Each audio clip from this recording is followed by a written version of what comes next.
आइए जानते हैं आज के प्रमुख अंतर्राष्ट्रीय खबरों को। पहले एक नजर हेडलाइंस पर। कोलकाता डॉक्टर केस पर सुप्रीम कोर्ट ने लिया स्वतः संज्ञान, सीजेआई चंद्रचूड़ की बेंच करेगी सुनवाई। आईएएस का निजीकरण आरक्षण खत्म करने की गारंटी, यूपीएससी में लेटरल एंट्री को लेकर केंद्र पर भड़के राहुल गांधी। चंपाई सोरेन के बीजेपी में जाने की चर्चा के बीच सीएम हेमंत सोरेन बोले, पैसा ऐसी चीज है कि नेता को इधर उधर घसकाने में समय नहीं लगता। एससी के फैसले को सुप्रीम कोर्ट में चुनौती देंगे टीचर, सीएम योगी की आज बड़ी बैठक। बिहार में रक्षाबंधन पर मौसम रहेगा भीगा भीगा, इन जिलों में बारिश का अलर्ट। रूस का दावा, यूक्रेन के निशाने पर न्यूक्लियर पावर प्लांट। इजराइल के लिए यूएस नेवी ने उतारे 34 जंगी जहाज, मिडिल ईस्ट में नौसेना का 30% हिस्सा। एक हफ्ते में कितनी बदली सोने की कीमत। स्त्री 2 से पहले इन 5 फिल्मों का भी आया था बॉक्स ऑफिस पर कहर, 2 दिन में कमा डाले थे 100 करोड़। और रोहित और गंभीर को बीजीटी के लिए सीधी चुनौती, घातक स्पिनर बदला लेने के लिए बेताब। सुप्रीम कोर्ट ने रविवार को कोलकाता के आरजी कर मेडिकल कॉलेज में एक महिला जूनियर डॉक्टर के साथ रेप और हत्या के मामले का स्वतः संज्ञान लिया। Chief justice DY Chandrachud, justice JB Pardiwala और जस्टिस मनोज मिश्रा की पीठ मंगलवार 20 अगस्त को इस मामले की सुनवाई करेगी। जानकारी के अनुसार यह केस मंगलवार को सुनवाई के लिए तय मुकदमों की सूची में 66वें स्थान पर है। हालांकि इसमें विशेष उल्लेख है कि पीठ इस केस को प्राथमिकता के आधार पर सुनेगी। यह घटना के विरोध में भारतीय चिकित्सा संघ, इंडियन मेडिकल एसोसिएशन की तरफ से 24 घंटे की राष्ट्रव्यापी हड़ताल के एक दिन बाद हुआ है। सुप्रीम कोर्ट के इस कदम का मतलब है कि अदालत बिना किसी औपचारिक याचिका के दायर किए जाने अपने आप कानूनी कार्रवाई शुरू कर रही है। स्वतः संज्ञान लेना सुप्रीम कोर्ट को महत्वपूर्ण सार्वजनिक चिंता के मुद्दों को संबोधित करने की अनुमति देता है, खासकर तब जब उनमें मौलिक अधिकार और सुरक्षा की बात शामिल होती है। लोकसभा में नेता प्रतिपक्ष और कांग्रेस सांसद राहुल गांधी ने केंद्र के विभिन्न मंत्रालयों में संयुक्त सचिवों, निदेशकों और उप सचिवों के प्रमुख पदों पर लेटरल एंट्री के जरिए जल्द ही 45 विशेषज्ञ नियुक्त किए जाने के फैसले की आलोचना की है। राहुल ने इसकी निंदा करते हुए कहा है कि महत्वपूर्ण पदों पर लेटरल एंट्री के जरिए भर्ती कर खुलेआम एससी, एसटी और ओबीसी वर्ग का आरक्षण छीना जा रहा है। सोशल मीडिया प्लेटफॉर्म एक्स पर लिखी पोस्ट में राहुल गांधी ने इसे प्रशासनिक ढांचे और सामाजिक न्याय दोनों को चोट पहुंचाने वाला फैसला बताते हुए कहा कि इस देश विरोधी कदम का इंडिया मजबूती से विरोध करेगा। इससे पहले सपा सुप्रीमो अखिलेश यादव और बसपा प्रमुख मायावती ने भी इसे सत्तारूढ़ भारतीय जनता पार्टी की मनमानी बताई और साजिश और संविधान का उल्लंघन करार दिया। झारखंड के मुख्यमंत्री हेमंत सोरेन ने राज्य में सियासी सरगर्मी के बीच एक बड़ा बयान दिया। मंत्री चंपाई सोरेन की नाराजगी और बीजेपी में शामिल होने की चर्चा के बीच हेमंत सोरेन ने गोड्डा में आयोजित एक कार्यक्रम में बिना किसी का नाम लिए बीजेपी पर निशाना साधा। सोरेन ने कहा कि विरोधियों की ओर से लगातार घर फोड़ने और पार्टी तोड़ने की कोशिश की जा रही है। आए दिन इस विधायक तो उस विधायक को खरीदने की कोशिश की जाती है। पैसा ऐसी चीज है कि नेता लोगों को भी इधर से उधर घसकने में समय नहीं लगता है। मुख्यमंत्री ने कहा कि झारखंड में चुनाव के घंटी बजने वाली है, लेकिन घंटी बजाने का पावर विरोधियों के हाथों में है। उन्होंने कहा कि ऐसा लगता है कि चुनाव आयोग की ओर से संवैधानिक संस्था की तरह अपनी जिम्मेदारियों का निर्वहन करने की जगह बीजेपी के इशारे पर काम किया जा रहा है। आयोग बीजेपी के एजेंट के रूप में काम कर रहा है। 3-4 महीनों से रोज बोला जा रहा है कि आजकल में चुनाव की तिथि की घोषणा की जाएगी, लेकिन वो चुनौती देते हैं कि आयोग यदि आज चुनाव की घंटी बजाते हैं तो कल राज्य से बीजेपी का सफाया हो जाएगा। यूपी के 69,000 शिक्षक भर्ती मामले में हाईकोर्ट के फैसले के बाद से एक और जहां कई टीचर्स का भविष्य अधर में है, तो वहीं दूसरी ओर सियासी उठापटक भी जारी है। दरअसल इलाहाबाद हाईकोर्ट की लखनऊ बेंच ने शिक्षक भर्ती की मेरिट लिस्ट रद्द कर दी है। सरकार को 69,000 सहायक अध्यापक भर्ती परीक्षा का परिणाम नए सिरे से जारी करने का आदेश भी दिया गया है।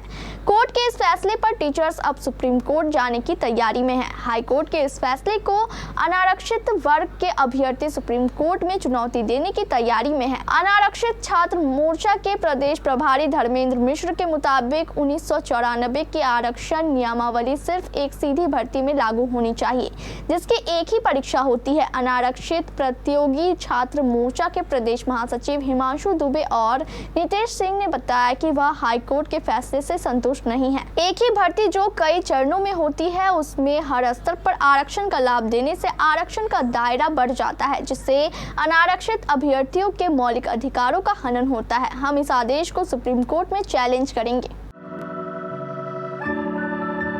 बिहार में रक्षाबंधन के दिन मौसम सुहाना रहेगा। मौसम विभाग के अनुसार दक्षिण मध्य बिहार के पटना, गया, नालंदा, शेखपुरा, बेगूसराय, लखीसराय, नवादा और जहानाबाद में 1-2 स्थानों पर हल्की बारिश की संभावना है। दक्षिण पश्चिम बिहार के बक्सर, भोजपुर, भभुआ, रोहतास, औरंगाबाद और अरवल में भी 1-2 स्थानों पर बारिश की संभावना है। इन जिलों में बहुत हल्की या नाम मात्र की बारिश होगी। बताया जा रहा है कि इन इलाकों में करीब 21 अगस्त तक ऐसी ही स्थिति रहने का पूर्वानुमान है। मौसम विभाग ने पटना में भी बारिश का ऑरेंज अलर्ट जारी कर दिया है। मौसम विभाग ने गर्मी से हल्कान बिहार की राजधानी पटना में 20 अगस्त से बारिश की भविष्यवाणी की थी, लेकिन अचानक बदली मौसमी परिस्थिति के बाद पश्चिम पटना के नौबतपुर, विक्रम प्रखंड समेत ज्यादातर जगहों पर मौसम रविवार 18 अगस्त को ही बदल गया। पटना मौसम विज्ञान केंद्र ने बताया कि अब एक नई मौसम प्रणाली बनने जा रही है। दक्षिण बांग्लादेश और पड़ोस पर निम्न दबाव का क्षेत्र बन गया है। इसके धीरे धीरे उत्तर पश्चिम की ओर बढ़ने की संभावना है। इसके अलावा बांग्लादेश से सटे गंगेय पश्चिम पर एक अच्छी तरह चिन्हित निम्न दबाव का क्षेत्र बन जाएगा। इसके बाद मानसून की गतिविधि पहले पूर्वी राज्यों में बढ़ेगी। अगले 3-4 दिनों के दौरान झारखंड और बिहार में निम्न दबाव का क्षेत्र गुजरने का पूर्वानुमान है। रूस को डर है कि यूक्रेन उसके कुर्स्क और जेपोजी न्यूक्लियर पावर प्लांट पर हमला कर सकता है। रूस की सिक्योरिटी एजेंसी को आशंका है कि यूक्रेन ऐसे हथियारों का इस्तेमाल करेगा जिसका वॉरहेड रेडियो एक्टिव हो सकता है। अगर ऐसे हथियार का इस्तेमाल न्यूक्लियर पावर प्लांट पर किया गया तो भयानक तबाही मचेगी।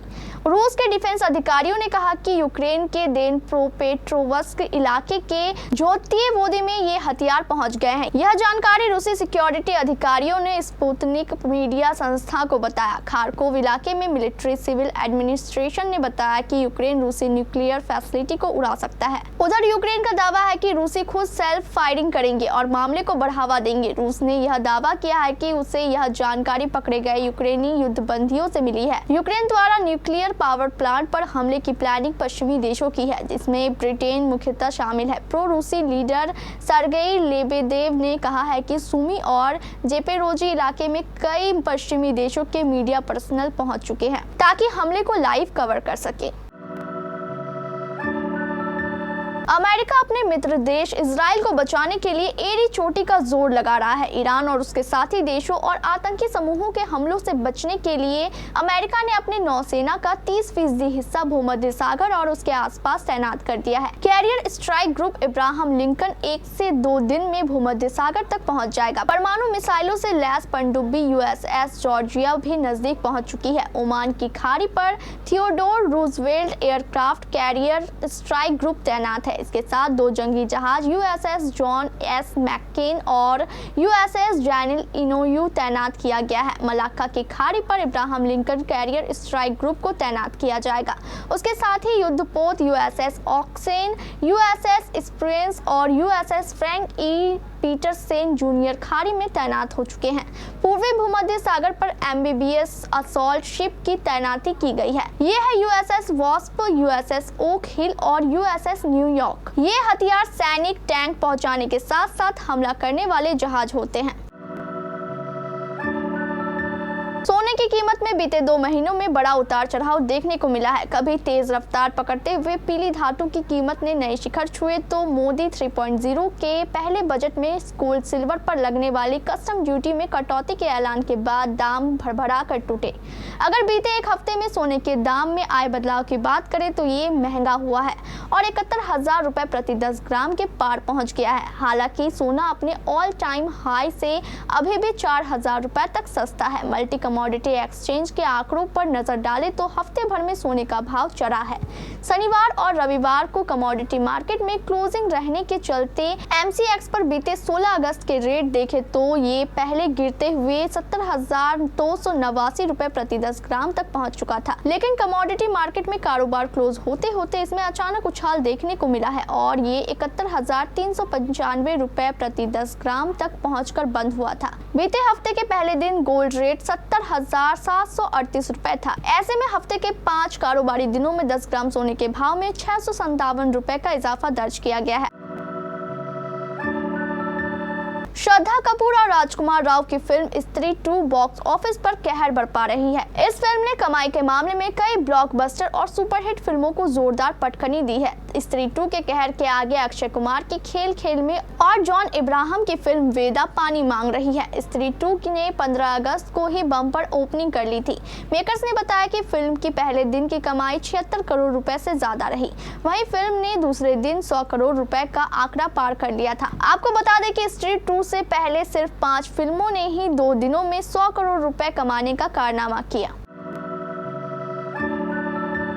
नए कोच गौतम गंभीर के कार्यकाल में टीम इंडिया की असली परीक्षा ऑस्ट्रेलियाई दौरे पर होनी है। महाजंग में महज 2 महीने का समय बाकी है। टीम इंडिया जोर शोर से इसके लिए रोड मैप तैयार करने में जुटी है। इस बीच रोहित एंड कंपनी को बॉर्डर गावस्कर ट्रॉफी के लिए सीधी चुनौती मिल गई है। ऑस्ट्रेलिया के दिग्गज spinner northern lion team India को हराने के लिए बेताब है। साथ ही पैट कमिंस भी मास्टर प्लान बनाने के लिए लगभग 8 हफ्तों के ब्रेक पर चले गए हैं। ऑस्ट्रेलिया ने भले ही वर्ल्ड टेस्ट चैंपियनशिप का खिताब जीता हो, लेकिन बॉर्डर गावस्कर ट्रॉफी में 2017 के बाद से टीम इंडिया ने अपनी बादशाहत बना रखी है। लगभग 10 साल से ऑस्ट्रेलिया की टीम अपने घर में भी भारत को हराने में नाकामयाब रही। टीम इंडिया इस बार भी ट्रॉफी को अपने पास रखना चाहेगी, लेकिन नॉर्थन लॉयन ने बॉर्डर गावस्कर ट्रॉफी को लेकर बड़ी बात कह दी है। नॉर्थन लॉयन ने इस सीरीज को लेकर कहा, 10 साल से अधूरा काम चल रहा है। यह एक लंबा समय है और मुझे पता है कि हम चीजों को बदलने के लिए बेताब है, खासकर घरेलू मैदान पर। मुझे गलत मत समझिए, भारत काफी चैलेंजिंग टीम है, लेकिन मैं चीजों को बदलने के लिए बेहद भूखा हूं। यह सुनिश्चित करता हूं कि हम उस ट्रॉफी को वापस लाएं।